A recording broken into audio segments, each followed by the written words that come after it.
너희는 믿음 안에 있는가? 너희 자신을 시험하고 너희 자신을 확증하라. 예수 그리스도께서 너희 안에 계신 줄을 너희가 스스로 알지 못하느냐? 그렇지 않으면 너희는 버림받은 자니라. 하나님, 이 시간도 예배합니다. 저희들을 세워주셔서 감사합니다. 하나님께서 영광을 받으시고 성령께서 이 예배와 저희 모두를 주장하여 주십시오. 존귀하신 예수님의 이름으로 기도하옵나이다. 아멘. 찬송가 445장입니다.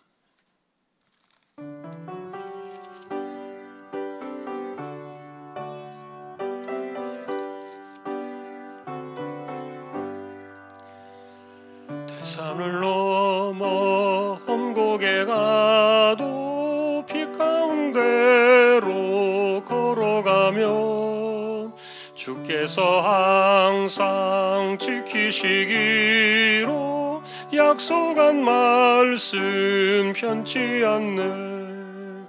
하늘의 영광 하늘의 영광 나의 맘속에 차고도 넘쳐 할렐루야를 힘차게 불러 영원히 주를 찬양하리. 캄캄한 밤에 다닐지라도 주께서 나의 길 되시고 나에게 밝은 빛이 되시니 길 잃어버릴 염려 없네. 하늘의 영광 하늘의 영광 나의 맘속에 차고도 넘쳐 할렐루야를 힘차게 불러 영원히 주를 찬양하리. 광명한 그 빛 마음에 받아 찬란한 천국 바라보고 할렐루야를 힘차게 불러 날마다 빛에 걸어가리.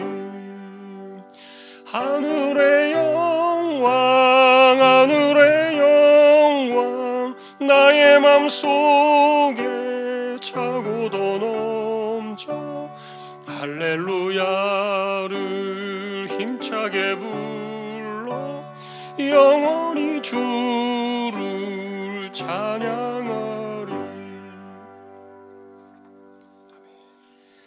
배경숙 권사님 기도하시겠습니다.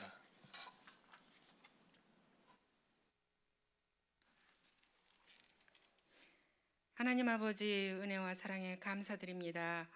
오늘도 부족한 저희들을 사랑하셔서 주님 전으로 불러주시고 하나님 전을 사모하면서도 나오지 못하는 자들 영상으로 예배하게 하시니 감사합니다. 저희들 한 주간도 세상에 살면서 말씀으로 살지 못하고 죄악의 습관을 끊어버리지 못하고 살아온 부끄러운 모습을 고백하오니 불쌍히 여겨주시옵소서. 입술로는 믿음이 있노라 하면서 주님이 내 삶의 주인이라 하면서도 내 마음과 내 고집대로 살아온 저희들입니다. 우리의 시민권은 하늘나라에 있다 하면서도 이 땅의 것들만 염려하며 살아온 저희들을 긍휼히 여겨 주시옵소서.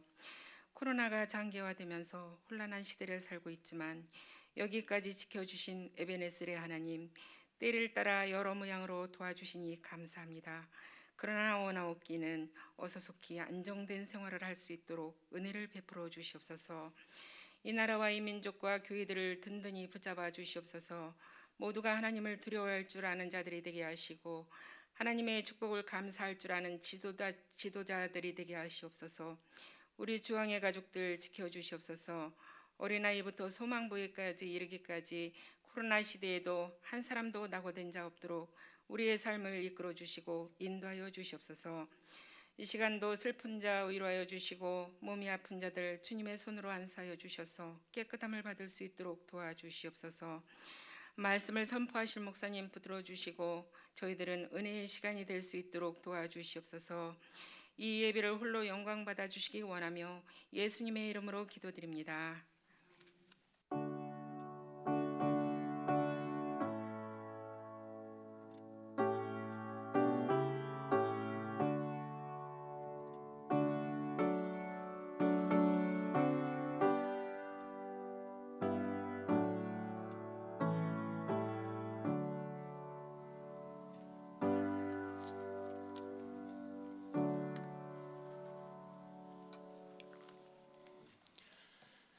하나님 말씀 오늘은 사무엘상 14장이 되겠습니다.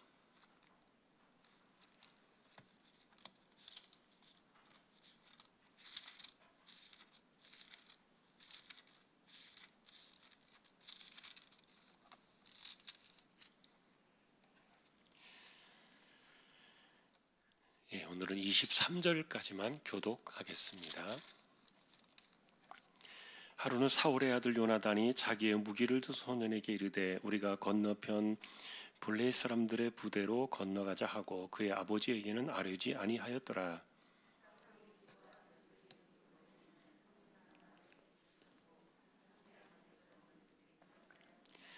아히야는 에봇을 입고 거기 있었으니 그는 이가봇의 형제 아히두베의 아들이요 비느하스의 손자요 실로에서 여호와의 제사장이 되었던 엘리의 증손이었더라. 백성은 요나단이 간 줄을 알지 못하더라.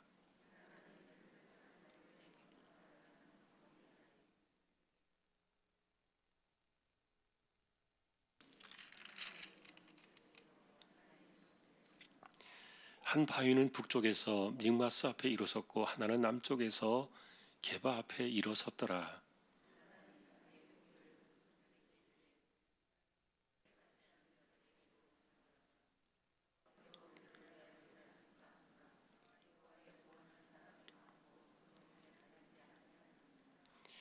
무기를 든 자가 그에게 이르되 당신의 마음에 있는 대로 다 행하여 앞서가소서. 내가 당신과 마음을 같이하여 따르리이다.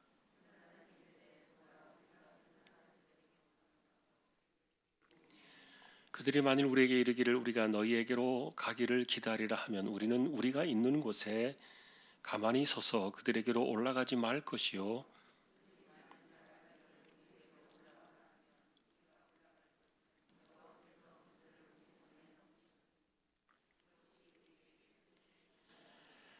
둘이 다 블레셋 사람들에게 보임에 블레셋 사람이 이르되 보라 히브리 사람이 그들이 숨었던 구멍에서 나온다 하고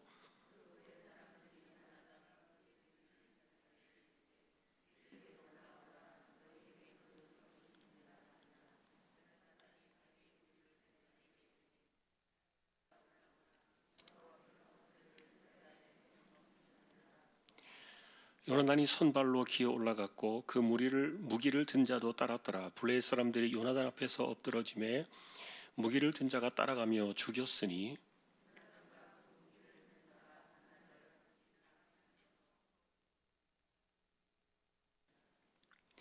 들에 있는 진영과 모든 백성들이 공포에 떨었고 부대와 노략군들도 떨었으며 땅도 진동하였으니 이는 큰 떨림이었더라.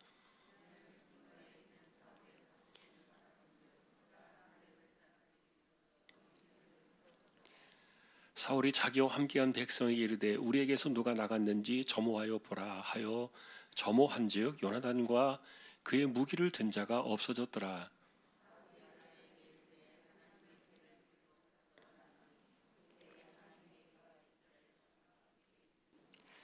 사울이 제사장에게 말할 때 블레셋 사람들의 진영에 소동이 점점 더한지라. 사울이 제사장에게 이르되 네 손을 거두라 하고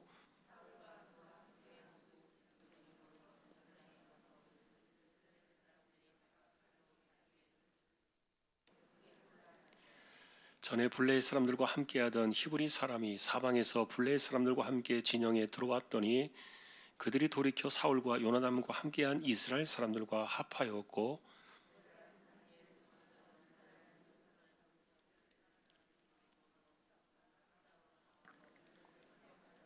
같이 보겠습니다. 여호와께서 그날에 이스라엘을 구원하심으로 전쟁이 베다웬을 지나니라. 아멘. 교회 소식 말씀을 드립니다. 이번 주 토요일에 오후 4시에 신도림에서 이한복 집사님, 이성우 집사님 가정에 딸 이슬기 양 결혼식이 있습니다. 축하해 주시면 좋겠습니다. 그리고 지난주에 말씀을 드렸던 캄보디아 청년 자매 두 사람이 호산나 학교 교장인 정순영 선교사님하고 아침에 입국을 해서 지금 아마 비전센터에 와 있는 것으로 제가 알고 있습니다. 격리 기간이기 때문에 다음 주 수요일까지 격리하는 동안에 접촉 금해 주시면 좋겠고, 그리고 이제 선교위원회에서 이렇게 관리를 해줍니다만 필요한 것들은 거기에 정리가 된 거로 알고 있고요. 나머지 본인 생활들은 본인들이 다 합니다. 그리고 보호자는 저희가 아니라 그 호산대학교 교장이신 정순영 선교사님이 보호자이기 때문에 저희는 우리가 할 수 있는 부분만 합니다. 그래서 여러분들이 혹시 필요하거나 또 뭐 하고 싶은 게 있으면은 교회에 문의해 주셔서 해주시면 좋겠고요. 그리고 이제 뭐 예를 들어서 그냥 음식 같이 나누고 싶다 뭐 이런 거는 있으면은 우리 선교위원회 여전도회 총회장이 팀장으로 계시기 때문에 신경희 권사님만 통해서 함께 해주시면 좋겠고요. 뭐 그러지 않아도 어쨌든 뭐 우리 한국 사람이 아니니까 입맛이 안 맞을 수도 있습니다. 그래서 우리가 그런 것은 아직까지는 신경 써서 할 수 있는 부분은 아닌 것 같고 4년 동안 있어야 되기 때문에 조금 더 우리가 지켜보면서 해야 될 줄로 압니다. 그리고 애들 잘 생활할 수 있도록 기도해 주시고요. 그리고 이제 주일날 한 번 더 전체적으로 광고를 드릴 예정입니다만 개인적으로 혹시라도 이렇게 다른 것은 뭐 괜찮습니다만 현금으로 이렇게 주고 하는 것은 몇 가지 좀 오해를 줄 수 있는 상황이 있습니다. 그래서 그것은 좀 자제해 주시고요. 혹시라도 그런 게 있다면 교회를 통해서 이렇게 해주시고, 그래서 아이들 어쨌든 잘 4년 동안 생활하고 다시 캄보디아로 돌아가서 본인들의 그 사역을 잘 하도록 그렇게 기도해 주시면 좋겠고요. 이제 격리 끝나면 교회 앞에 공식적으로 인사를 시키도록 그렇게 하겠습니다. 나머지 광고는 주보를 참조해 주시기 바랍니다. 이제 31구역 찬양으로 영광을 돌리겠습니다.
하나님 감사합니다. 31구역을 세워 주셨습니다. 하나님께서 구역의 식구들을 기억해 주시고 모든 분들 건강하게 붙드시며 또 믿음의 승리가 있게 하여 주옵소서.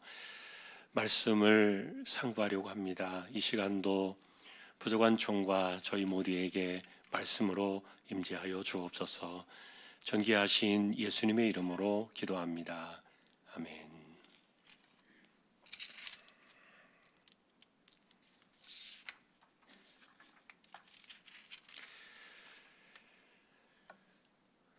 오늘은 이제 전쟁이 일어나게 된 그 전쟁을 승리로 이끌게 된 그 요나단의 사건을 이제 다루게 되는데, 우리가 이제 분량이 좀 많아서 조금 내용을 분리를 했습니다. 지난주에 저희가 보셨던 내용들은 사울의 실책 사건을 보았죠. 사무엘의 말대로 하지 않고 사울이 자기가 길갈에서 그냥 제사를 드려버린, 그래서 이 사람이 아무리 왕이라 할지라도 자기가 해야 될 일이 있고 하지 말아야 될 일이 있는데, 왕이기 때문에 뭐 내가 다 할 수 있다, 또 내가 선지자보다 더 높은 직급이 아니냐, 이런 그 착각에 사로잡혀서 사무엘을 제쳐두고 제사를 드렸던, 그것으로 인해서 책망받고 그랬던 사건들이 이제 지난 시간에 정리가 되어 있습니다. 그런데 이제 우리가 지금 이 전쟁을 일으키게 된 배경들 속에는 지금 요나단을 통해서 움직이고 있는 것을 보게 되는데요. 지난주에 보셨던 이 사건도 사실은 요나단이 이 블레셋 수비대를 도발하면서 지금 블레셋이 전쟁을 일으키려고 전체가 일어났던 사건이었죠. 그런데 이제 결과적으로 사실은 이 블레셋이 이스라엘을 치려고 군대를 세 군데로 나누어서 이렇게 세 군데로 이스라엘을 포위하는 가운데 자기들이 전쟁을 한 번에 진압하려고 그렇게 했던 것 같아요. 그런데 실제로 이스라엘에게는 무기가 없었다 그랬죠. 뭐 철을 다루는 사람이 없었기 때문에 소위 말하는 이제 철공소가 없는 겁니다. 무기도 만들지 못할 뿐만 아니라 심지어는 철로 된 그 농기구조차도 그런 것들도 손질 하나 할 수 없었던 이런 상태였어요. 그것은 블레셋이 철저하게 철에 대한 소유권을 통제하고 있었고, 그리고 가져가면은 철을 잘 쳐주었기 때문이라 그랬죠. 그러니까 철을 팔아먹으면서 어쨌든 내가 지금 당장 이익이 되니까 아무 의식 없이 그렇게 살았던 거예요. 그러다 보니까 사울하고 아들 요나단만 제대로 된 무기를 갖고 있었고, 다른 사람들은 뭐 무기조차 별로 없었다. 근데 아마도 활은 있지 않았을까, 뭐 이런 추측은 해요. 자, 중요한 것은 어쨌든 이제 전쟁을 일으킬 수 있는 상황도 아니고 전쟁할 수 있는 상황도 아닌데, 지금 어쨌든 벌집을 건드리시들이 이렇게 쑤셔 놓았다는 거예요. 그런데 우리는 이런 이야기들이 왜 이렇게 일어나고 있는가를 보면은 사실 사무엘을 통해서 하나님께서 때가 되었음을 알려주셨다는 거예요. 그런데 사무엘의 이야기를 귀담아 듣고 있는 사람이 사실은 사울 왕이 아니라 그 아들 요나단이었어요. 그래서 이 요나단을 통해서 철저하게 이 전쟁 사건이 진행되고 있는 것들을 보게 되는데, 굉장히 아이러니한 사건이에요. 근데 여러분이 이제 오늘 보실 때도 요나단이 딱 자기 그 무기를 든 뭐라고 말할까요? 비서라고 하기도 그렇고, 어쨌든 자기 그 무기를 들고 따라다니는 소년병이었어요. 자기가 20대 뭐 많아야 뭐 한두 살 이렇게 될 거고, 뭐 그것보다 많지는 않았을 것으로 봐요. 그러면 이제 자기보다 나이 어린 애니까 10대의 소년병이었겠죠. 얘 단둘이 데리고 가서 이 전쟁을 도발해 가지고 지금 해집어놓은 겁니다. 난리가 난 사건이었죠. 근데 이제 이 사건을 보면서, 자, 여러분이 이 내용을 잠깐 이제 보시면 성경을 읽으셨지만 이게 어떻게 된 내용인가 하면은, 가만히 있어 보니까 이게 이제 서로 지금 블레셋도 지금 이 전쟁을 한꺼번에 확 치르고 들어오지 않고 이렇게 사태를 관망하고 있었던 거고요. 그다음에 이스라엘도 지금 뭘 어떻게 해야 될지를 모르고 있던 이런 때에, 그런데 요나단이 이 하나님께서 하실 것이다라는 그런 믿음을 가지고 소년병을 데리고서 정찰을 나갔던 거예요. 자, 그런데 이제 이 사울 왕이 있던 곳은 그 전쟁터 우리가 말하는 전방은 아니었고요. 후방 쪽에 있는 곳에서 이제 600명을 데리고 있었는데, 그런데 거기에 있는 사람을 보니까 거기에 보니까 아히야라는 3절에 보니까 제사장이 함께 있었습니다. 언약궤가 같이 있었고요. 근데 여러분, 이제 이 아히야라는 이분이 보니까 이가봇의 형제 아휴두베의 아들이었다 이렇게 나와요. 근데 여러분, 이 이가봇은 누군지 혹시 기억이 나십니까? 이가봇은 엘리 대제사장이 죽을 때 두 아들이 함께 한 날에 죽었잖아요. 전쟁터에서 두 아들이 죽고, 그 다음에 하나님의 언약궤를 빼앗겼다는 소식을 듣고 엘리 제사장이 그 소식을 들었을 때 의자에 앉아 있다가 넘어져서 목이 부러져 죽었던 그날에 아이를 며느리가 낳았지요. 자기 남편이 죽은 소식을 알고 이 며느리가 만삭이었는데, 근데 아이를 낳으면서 이 며느리도 죽었던 겁니다. 그래서 죽으면서 지어준 이름이 이가봇이라는 이름이었어요. 그 이가봇이라는 그 이름은 하나님의 영광이 떠났다는 그런 슬픈 이름이었죠. 다시 말하면 우리 집안은 이제 끝났다, 그런 거였는데, 그런데 사실은 하나님께서 그 엘리의 집안에 무슨 심판을 내리셨습니까? 노인이 없을 것이다 그랬죠. 이 너희 집안에는 노인이 생겨나지 않을 것이다. 그 말은 다 젊어서 죽을 거란 얘기 아닙니까? 젊은 나이 세상을 떠날 거라는 그런 뜻인데, 근데 그때 낳은 아들이 이가봇이었는데, 그 이가봇이 어떻게 되었을까라고 생각이 되는데, 그런데 보니까 오늘 그 형제 아히두비라는 사람이 나와요. 그러니까 이 형제가, 그 며느리가 이가봇을 낳다가 죽었기 때문에 아마 먼저 낳은 아들이었는지, 정확하게는 이제 모르겠습니다만 사촌간인지 잘 모르겠지만, 어쨌든 이가봇의 이 후손은 아니었고요. 그 형제였던 아히두베의 후손, 그가 바로 이 아히야라는 사람으로 있는데, 그래서 엘리의 집안은 어쨌든 그래도 제사장의 그 뒤를 이어가고 있었던 것 같아요. 어렴풋이 이어가고 있었던 것 같은데, 근데 이 대제사장의 이 사건은 나중에 싹 다시 정리가 됩니다. 다윗 때. 자, 중요한 것은 이제 이렇게 제사장이 있었다는 것은, 언약궤와 함께 있었다는 것은 그들이 하나님의 뜻을 물으려고 그랬던 거예요. 하나님의 뜻을 물으려고. 여러분들이 중간에 우리가 보신 내용 보면은 막 이렇게 파수병들이 보니까 블레셋 안에서 무슨 막 난리가 났잖아요. 지금 자기들끼리 막 치고받고 막 문제가 생기는데, 막 소란함이 이 이스라엘 진영으로 들려왔는데, 그래서 이게 도대체 무슨 일인가를 모르는 상태에서 사울은 전혀 무슨 일이 일어나고 있는지 몰랐던 겁니다.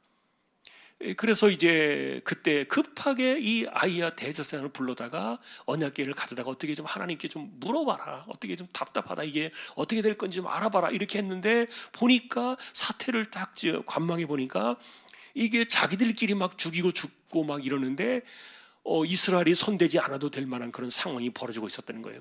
그래서 하나님께 묻는 것도 그냥 너 그만둬라, 당신 그만둬라, 이게 멈추게 해놓고는 그냥 이 사건이 이렇게 진행돼 가는 것을 보는데, 결국 이제 다시 이제 처음으로 돌아와서 이야기를 보면은요, 이 요나단과 그 소년병이, 그 아이가 둘이 이제 몰래 그 블레셋 진영 쪽으로 간 거예요. 그런데 여기 보니까 그 바위 이름이 두 개가 나와요. 하나는 보세스고 하나는 세네라는, 이 양쪽의 바위가 있는데, 하나는 이스라엘 진영 쪽에 있는 바위였고 하나는 블레셋 쪽에 있는 바위였는데, 거기가 아마도 이렇게 그 협곡의 골짜기였던 것 같아요. 근데 그 골짜기가 아무래도 경계선이다 보니까 뭐 우리나라로 말하면 전방의 경계선이죠. 그러니까 사람들이 이렇게 지키고는 있는데 한꺼번에 많이 몰려 있지 못하는 그런 협소한 지역이었어요. 그런데 거기에서 이제 이 두 사람이 고개를 쳐들고 이렇게 나오니까 이제 블레셋이 반응을 보였던 겁니다. 근데 우리가 이제 이 내용을 보면은 요나단이 이런 행동을 취하기 전에 하나님께 먼저 물었는지 아니었는지는 이제 정확하게 나와 있지 않은데 스스로 이렇게 이야기해요. 그 소년뱅에게 한번 보자. 우리가 모습을 보였을 때 블레셋이 우리에게로 내려오겠다 그러면 우리는 도망가야 되고, 만일에 우리더러 올라오라 그러면 우리는 하나님이 우리에게 저들을 붙여주신 것이다. 이런 생각을 가지고서 이 소년에게 이야기를 하고 신호를 준 상태에서 일어나서 얼굴을 보인 거예요. 그랬더니 블레셋 사람들이 올라오라 그런 겁니다. 너희에게 보여줄 것이 있다. 올라와라. 그러니까 이것을 이제 하나님의 사인으로 알고 이것이 하나님 우리에게 주신 표징이다 이렇게 생각하고는 둘이 그 좁은 협곡을 기어 올라가서 블레셋에게로 가가지고 닥치는 대로 쳐서 죽인 거예요. 그런데 그때 죽인 사람들이 20명이었고, 그리고 그 지역 자체가 반나절 땅 이렇게 할 수 있는 그런 공간이라 그러니까 그리 넓은 공간은 아닙니다. 이 좁은 공간 안에서 가는 대로 만나는 대로 이 요나단과 소년병이 20명의 블레셋 사람들을 죽이게 된 거예요.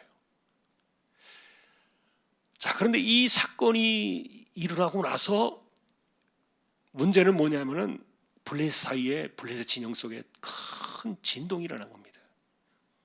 이게 지진이 일어난 것 같기도 하고, 그리고 백성들 사이에 막 떨림이 일어났다 그랬는데 막 두려움이 일어난 거예요.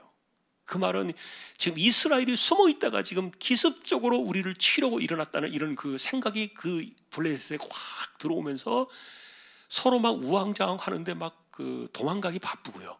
그런데 희한한 것은 자기들끼리 막 죽이는 거예요. 이게 제정신인가 이런 생각이 들 정도로 자기들이 지금 같은 편인데 같은 편이 같은 편을 죽이는 거예요. 그래서 남들이 볼 때는요, 이게 정말 이해하기 어려운 일들이 벌어지고 있는 거죠. 근데 이것이 왜 일어났는가에 대해서 이 성경 21절은 암시를 주었어요. 왜 이런 일들이 일어났느냐? 21절에 보니까 전에 블레셋 사람들과 함께하는 히브리 사람들이 사방에서 그들과 함께 진영에 들어왔다 이렇게 말하는데, 이 말은 뭐냐면은 히브리 사람들, 그러니까 이스라엘 백성들 가운데 뭐 먹고 살기 위해서 블레셋으로 들어갔거나 아니면은 뭐 그냥 팔려갔거나 뭐 이랬던 사람들이에요. 그러니까 이스라엘 백성들 가운데 뭐 자이든 타이든지 간에 블레셋에 팔려갔다가 거기에서 같이 블레셋 사람처럼 섞여 살면서 이 전쟁이 일어나니까 끌려 나온 사람들이에요. 그런데 이 사람들은 본래 히브리 사람들이에요. 그래서 막 이런 문제가 생기다 보니까 이 히브리 사람들이 이제 이스라엘이 우리를 구원하러 왔다고 생각하고서 그 곳곳에 숨어있던 이 사람들이 들고서는 칼을 들고 자기 편으로 보여지는 블레셋을 쳐서 죽인 거예요. 그러니까 남들이 볼 때는 안에서 지금 자기가 자기를 죽이는, 자기 편이 자기를 죽이는 이런 일들이 일어난 거죠. 그런데 그 안에는 히브리 사람들이 있었던 거예요. 그러니까 하나님께서 그들을 쓰신 거죠. 자, 여러분 이제 이런 그 내용들을 보면서 우리가 좀 신학적으로 좀 정리해 볼 필요가 있어요. 뭐가 있냐면은 첫 번째는 이들의 이 요나단의 이 사건은요, 마치 가데스 바네아에서 가나안 땅을 정탐하고 돌아왔던 그날에 12명이 갔잖아요. 근데 12명이 갔을 때 10명은 돌아와서 악평을 하고요. 그 다음에 2명만 믿음으로 이 사건을 보고를 했는데 여호수아와 갈렙 두 사람이었죠. 그래서 이 두 사람은 믿음으로 끝까지 이것을 보고를 하면서 밀어붙였습니다. 그런데 나머지 10명은 믿음으로 이 현장을 보지 않고 우리가 어떻게 저 사람들을, 저 강력한 이 성읍과 강력한 무기를 갖고 있는 저들을 상대할 수 있겠냐, 이러다가 우리 다 전멸한다, 다 죽게 생겼다, 이래서 백성들에게 악평을 하고 잘못된 보고를 해가지고 막 백성들이 뒤집어지던 그날, 이 가데스 바네아 사건, 그것 때문에 그래서 40년 동안 광야를 허송세월하면서 돌아야 했던 그 출발점의 그 시간으로 이렇게 돌아가서 보면은요, 요나단이 이 사건을 그가 기억하고 있었는지 아니었는지는 모르겠지만, 아마도 이스라엘 백성들은 어릴 때부터 그 율법 교육을 받으니까, 성경의 기록들을 배우고 역사를 배우니까 아마 그들도 알고 있었을 거예요. 그래서 그랬는지 이 요나단은 믿음으로 하나님께서 역사하실 것을 믿으면서도 전혀 이야기를 하지 않았어요. 자, 그리고서 이제 6절에 보면은 가면서 뭐라고 말했는가 하면은 6절에 이렇게 말합니다. 요나단이 자기 무기를 든 소년에게 이르되 우리가 이 할례 받지 않은 자들에게로 건너가자. 여호와께서 우리를 위하여 일하실까 하노라. 그리고 말합니다. 여호와의 구원은 사람이 많고 적음에 달리지 아니하였느니라. 이 어린 아이가, 이 어린 청년애가 지금 이 믿음을 가지고서 단둘이서 목숨을 걸고 이 위험한 상황을 연출해냈던 거예요. 이것은 철저하게 하나님께서 하실 것이라는 그 믿음을 가졌던 겁니다.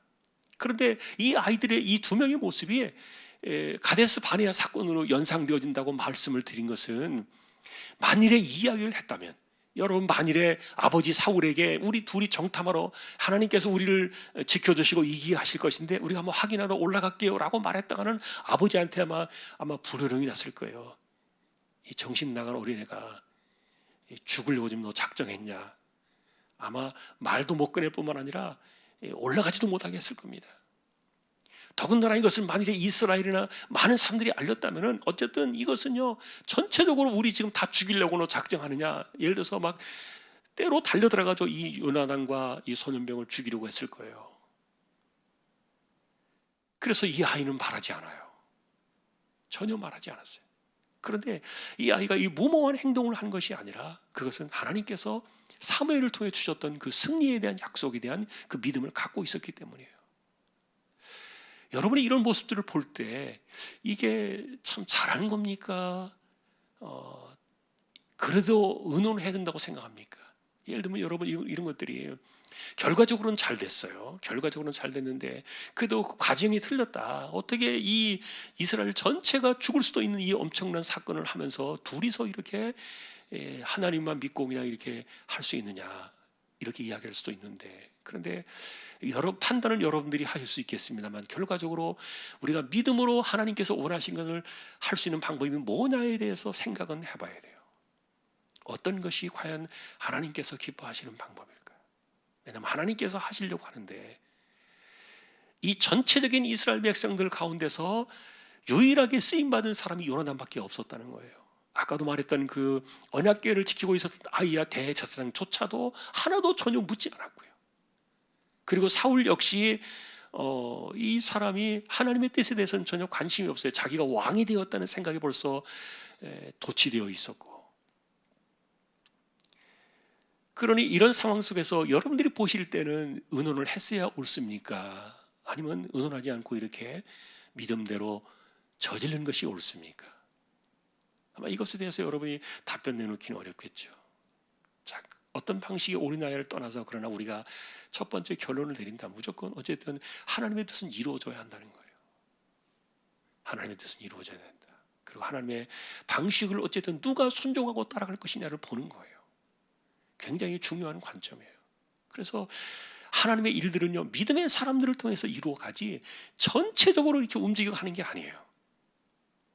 그래서 사람들이 사실은 우리가 이런 관점에서 바라본다면, 만일에 여러분들이 요나단이 아니라 또 다른 이스라엘 백성이었다면 중요한 것은 하나님의 뜻이 이렇게 움직여가는 이런 것들에 대해서 주목해 볼 필요가 있는 거죠. 사람들은 집단으로 몰려다닙니다. 그리고 사람들은 어떤 그 전체적인 의견을 모으는 거죠.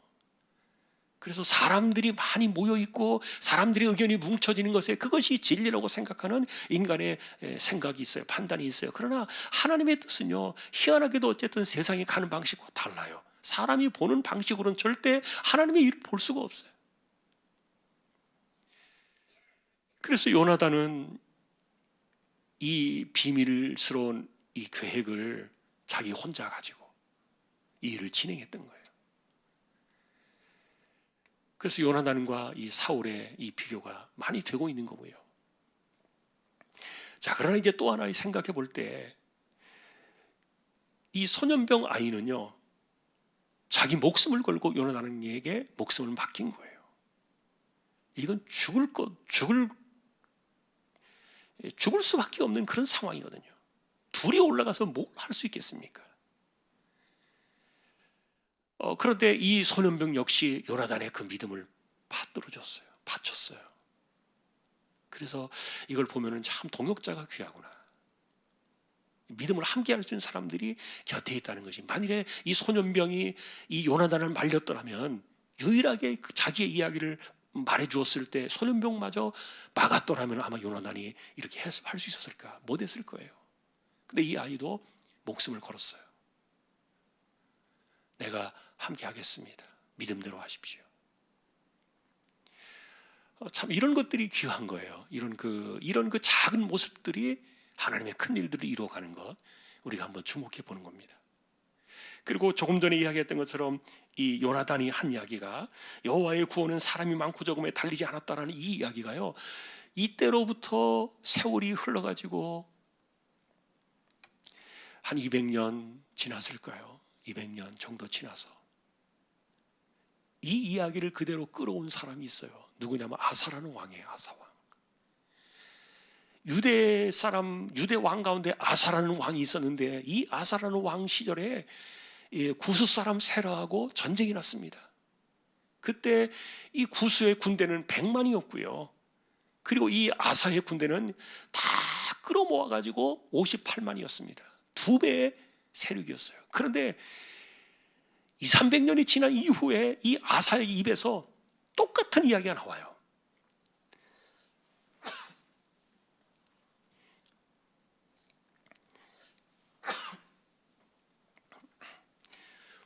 여호와의 구원은 사람의 많고 적음에 달리지 않았다.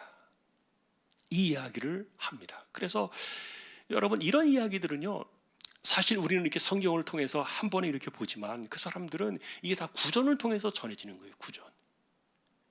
그러니까 그 당시에 요나단이 이렇게 소년병과 함께 이 엄청난 전쟁의 승리를 가져오는 믿음의 사건의 시작이었다. 그런데 그때 그들이, 요나단이 했던 말이 이런 고백이었다. 하나님께서 이루시는 그 구원은 사람의 많고 적음에 달려있는 것이 아니다. 이런 것들이 사실은 그 대를 이어서 사람들의 입을 통해서, 이스라엘은 그래서 집에서 이렇게 교육받는 거 굉장히 중요하게 여기잖아요. 여러분들이 탈무드나 이스라엘의 그 역사를 보면은 중요하게 여겨요. 그래서 십계명을 할 때도, 들으라고 쇠마를 이야기하실 때도 그 하나님 말씀을 손목에다가, 이마에다가, 뭐 문지방에다가, 집에다가 이렇게 붙여놓고 막 이렇게 하라고 그러잖아요. 이런 것들이 다 집으로부터 이야기가 전달되어지는 그런 교육을 통해서 말해지는데, 근데 어쨌든 요나단의 이 이야기가, 이 믿음 사건이 시간이 지나서 후손이었던 아사라는 왕에게서 고스란히 다시 살아나는 것을 볼 때, 야, 이게 참 믿음의 사건, 이런 것들이 굉장히 중요하구나.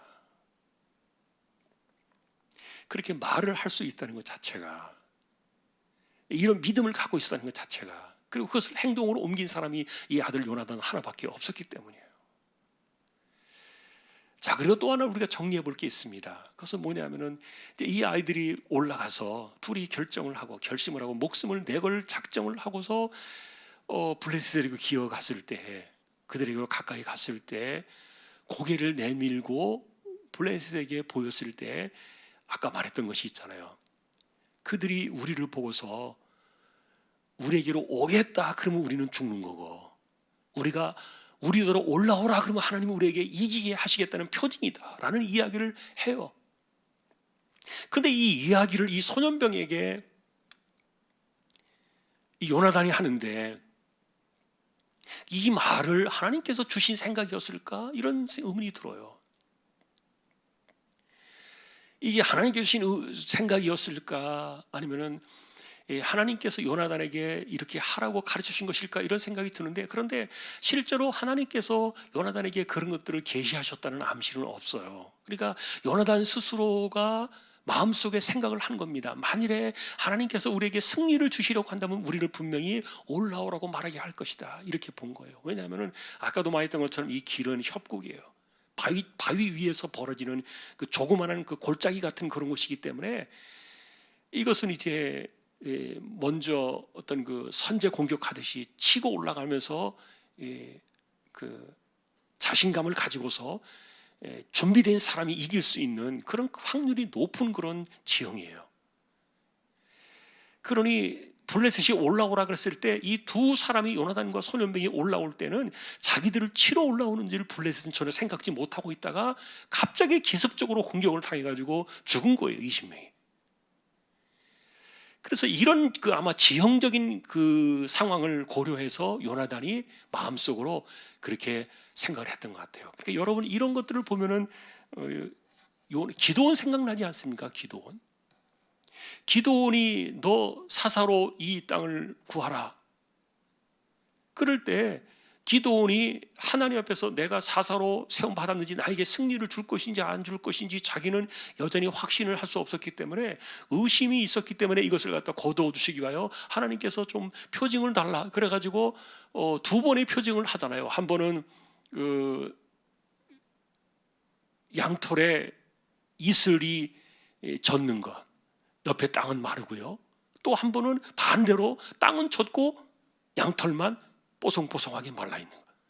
이걸 갖다가 기드온이 표징을 삼아가지고 하나님께서 확답을 주시니까 그것을 가지고서 일어나서 이 사사로 전쟁터에 나간 것들을, 기드온의 그 300명의 용사를 하기 전에 그런 사건이 있던 거 기억나실 거예요. 그래서 이것을 보면은 우리는 그 당시에 제가 이 기드온 사건 사사기에서 이야기를 말씀을 드릴 때 하나님을 의심하듯이 이렇게 뭔가 자꾸 시험을 하는 것은 좋지 않다 말씀을 드린 적이 있어요. 그러면 이 요나단의 이 사건은 뭐냐? 요나단의 이 사건은, 이것은 실제로 하나님께서 내 의심을 지워달라는 어떤 그런 요구가 아니었던 거예요. 이것은 확증 사건이었어요. 여러분, 이 차이를 조금 이렇게 이해해 보시면 좀 구별이 될 수 있을지 모르겠습니다만, 기드온은 의심 가운데 하나님께 표징을 구한 것이고, 요나단은 확증 가운데, 확신 가운데 표징을 구한 거예요. 차이가 있다고 봐요. 그래서 우리가 하나님께 뭔가를 구할 때 그것은 확신을 가지고 하는 것이지, 내가 이렇게 되면은 내가 이렇게 따라가고, 이게 아니면은 내가 안 따라가고, 이런 거 점을 치듯이 하는 게 아니라는 거예요. 여러분, 하나님의 뜻을 구하는 것이요, 점 치는 게 아니에요. 지금 요나단의 이 사건은 하나님의 뜻이 어디에 있는가를 물었던 확신 사건이었어요. 그러니까 기드온이 의심을 풀기 위해서 의심하는 가운데 했던 것과는 다르다는 겁니다. 그러니 기드온이 했던 그런 방식들은 우리가 따라가지 않는 것이 좋겠다, 이렇게 보여지는데, 그러나 요나단의 이 사건은 조금 달라요. 확신이에요. 아까도 말했던 것처럼 블레셋이 만일에 내려온다고 하면은 이들이 거꾸로 이렇게 치고 내려오는 이 블레셋 상대로 이길 수 없어요.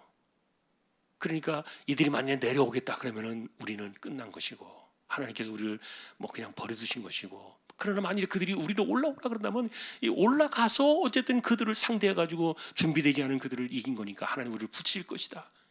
그래서 하나님의 뜻이 뭔가를 확실하게 묻기 위한 확신의 표징을 구한 사건이었어요. 그래서 의심이 아니라 하나님께서 하실 것이다, 이런 분명한 확신을 가지고서 자기 가진 그 확신에 대해서 하나님의 뜻을 구하는 것은 우리가 일상을 살아가면서 필요해요. 이건 조금 다르게 봐야 돼요, 기드온 사건하고는. 그래서 이 요나단은 철저하게 하나님의 표징을 따라 움직인 사람이었다.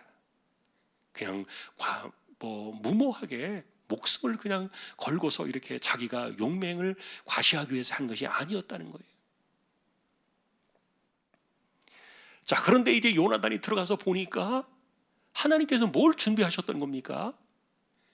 자기는 그 골짜기에서 어쨌든 20명을 죽인 것도 기적이었지만, 그런데 문제는 이 블레셋 사람들이 전혀 이렇게 대처하거나 싸울 만한 준비가 안 돼 있는 거예요. 여러분 이런 거 이해할 수 있습니까? 하나님께서 이 사람들의 길을 다 빼버리신 거예요.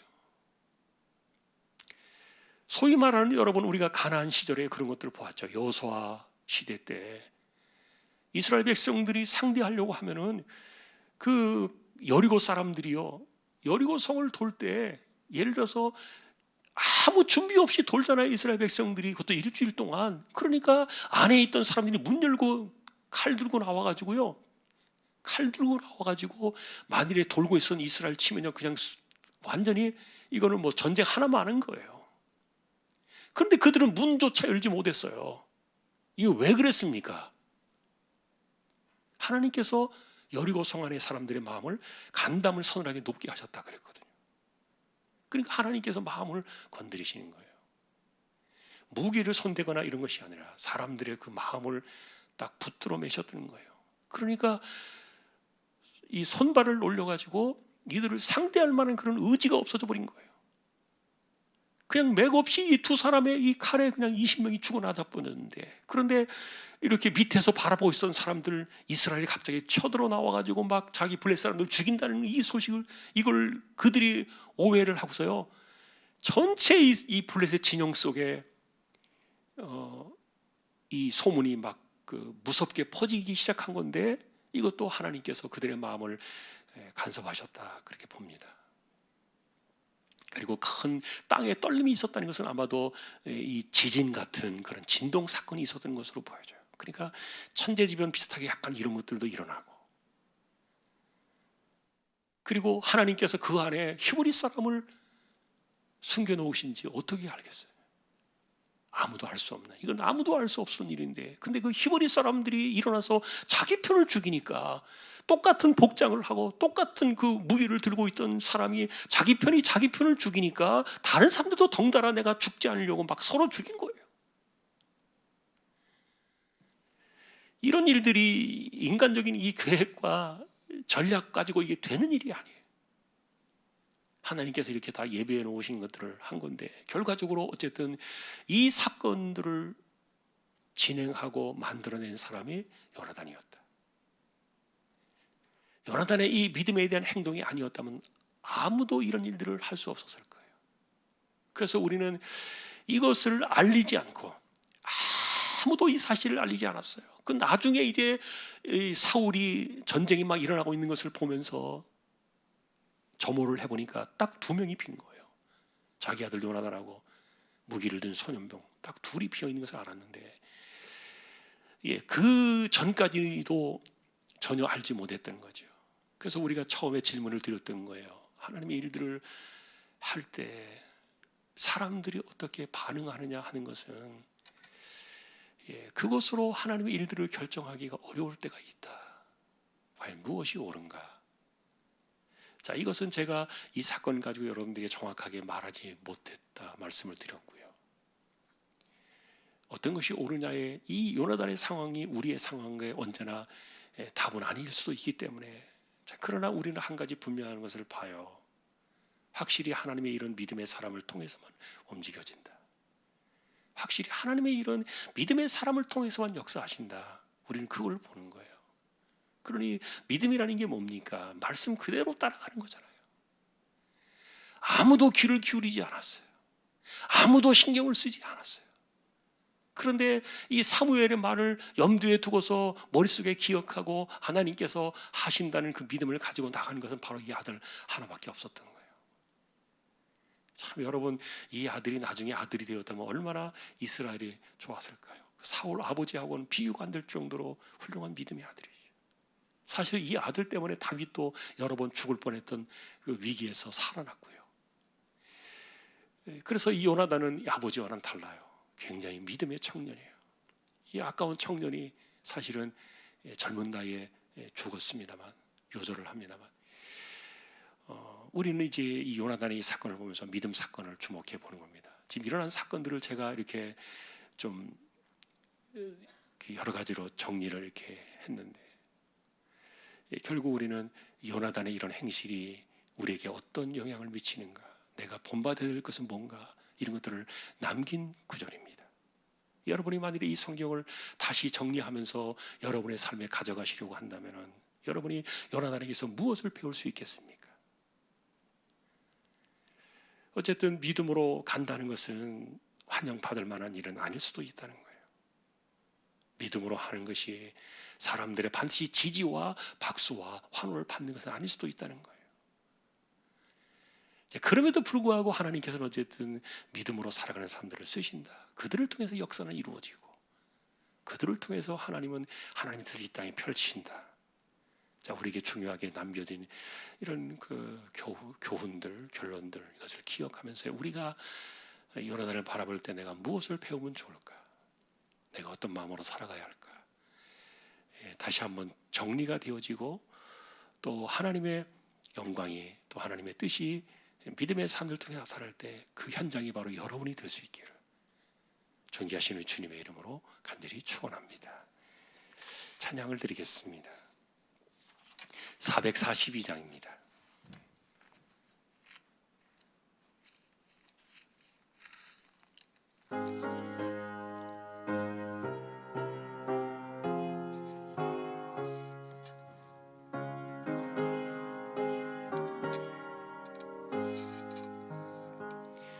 저 장미꽃 위에 있음 아직 맺혀 있는 그때 그의 은은히 소리 들리니 춤성 분묘하다. 주님 나와 동행을 하면서 나를 친구 삼으셨네. 우리 서로 받은 그 기쁨은 알 사람이 없도다.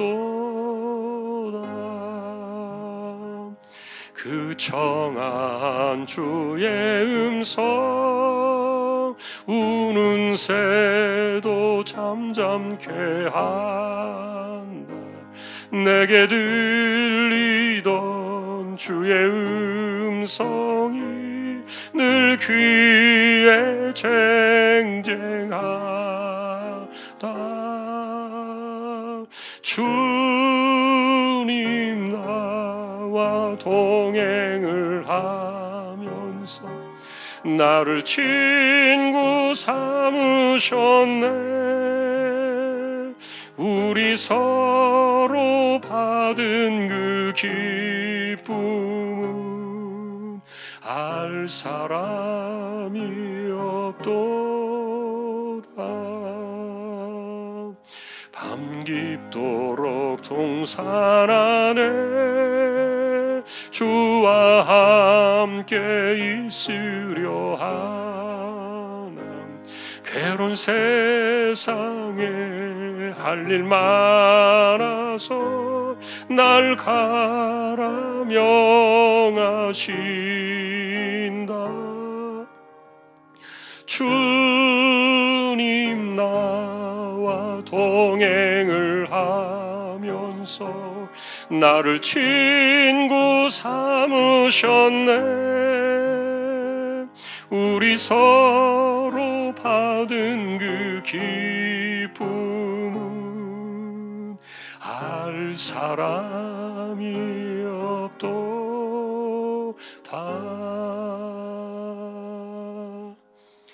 아멘.